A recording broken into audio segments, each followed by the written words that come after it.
For all the history written of the Faelin, one mistake appears again and again, the assumption that they are the center of EVIMORA.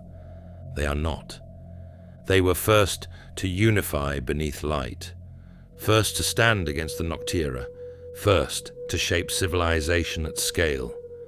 But first does not mean alone, because EVIMORA was never a world meant for one people. The Avasi wrote, "A world ruled by a single voice collapses. A world shaped by many learns to listen." And so it is, across land, sea, and sky. Other minds rose beside the Faelin, not beneath them, not after them, beside them. If Phora is the breath of EVIMORA, then the Spri are the lungs through which it moves. They are among the most common and least understood beings in the world. Winged, varied, often beautiful, occasionally unsettling. No two kinds are quite alike. Some are small enough to rest upon a fingertip. Others stand as tall as children. A rare few tower over beasts. Their wings may be feathered, membranous, crystalline, leaf-like, storm-threaded, or fringed in visible Phora light. And yet, despite this endless variation, all Spri share one truth. They live in intimate partnership with Phora. No scholar agrees entirely. Some believe they evolved naturally. Others insist they are living condensations of Phora itself, given shape, given hunger, given thought. Whatever their origin, their presence changes the land. Where Spri thrive, Phora flows more freely, life grows stronger, the world feels healthier. Hence their title, protectors of the Phora. Not because they command it, but because it seems to flourish around them. Spri cannot be measured cleanly by ordinary standards. Some behave like playful animals, curious, mischievous, easily distracted.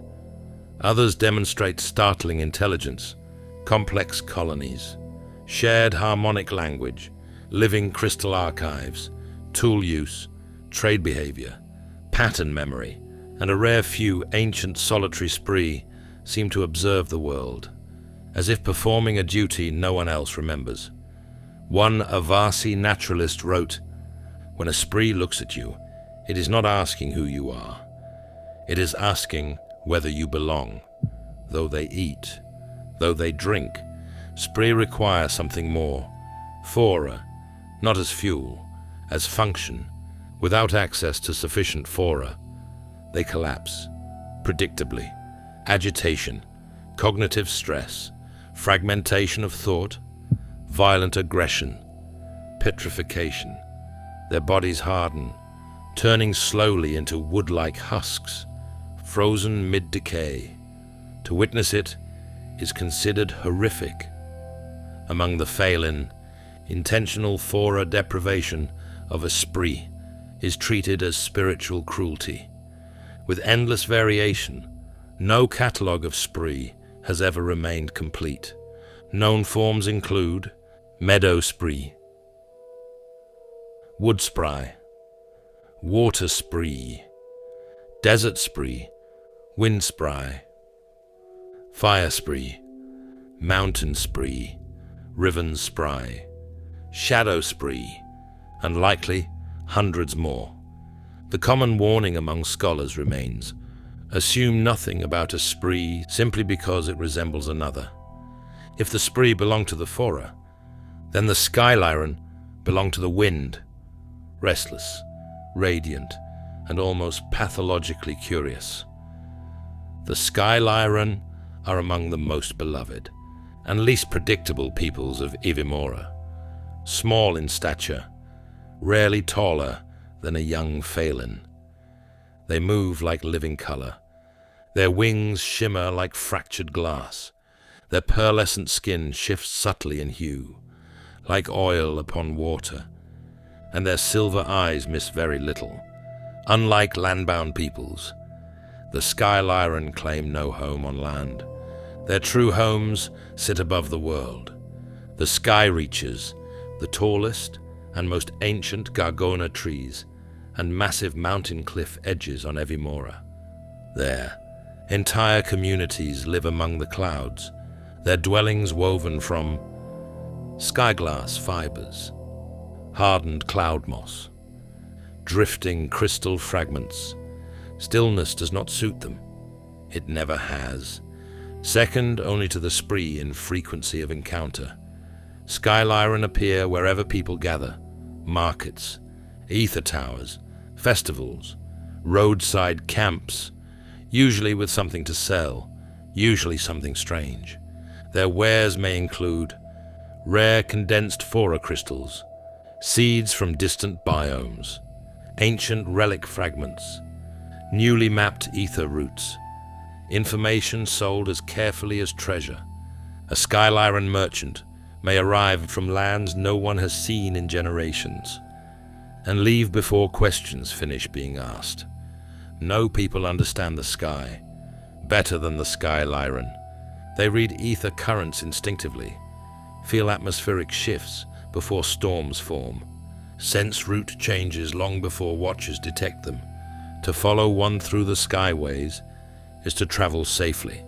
To lose sight of one is to learn how quickly the sky can kill. Where the Faelin walk the land, the Thalisar rule the seas. Ancient, fully aquatic, entirely sovereign, they are not Faelin, never were, and they do not appreciate being mistaken for them. Their forms shimmer with iridescent blue and green. Bioluminescent eyes glow in darkness. Gills line their necks. Long limbs cut effortlessly through crushing depth. Even their hair moves, as if forever suspended underwater, because in many ways, it is. Thalisar civilization is not built, it is grown. Luminous coral towers, spiraling reef pathways, immense domes, veined with glowing Phora. Entire cities breathe with the sea. The Thalisar believe water remembers, that currents carry memory, the way wind carries sound. Thus their culture revolves around song, songs to guide migration, songs to calm ecosystems, songs to summon leviathans when the deep is threatened. To hear a Thalisar chorus beneath open water is said to feel less like music, and more like listening to the ocean remember itself. They respect the Faelin, but do not fully trust them. The Thalisar consider surface peoples impulsive, short-sighted, too willing to scar the world for immediate gain. They ally when balance is truly threatened, and ignore surface politics when it is not, because the sea has little patience for landborne drama. And still, these are only a few of the known peoples.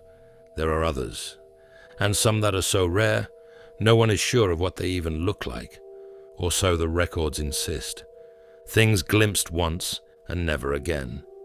Civilizations beneath stone, nomads beyond mapped currents, voices in forbidden margins no scholar will discuss publicly. Whether hidden, lost, or waiting, no one can say. EVIMORA does not belong to the Faelin. It never did. It belongs to all who survive within it.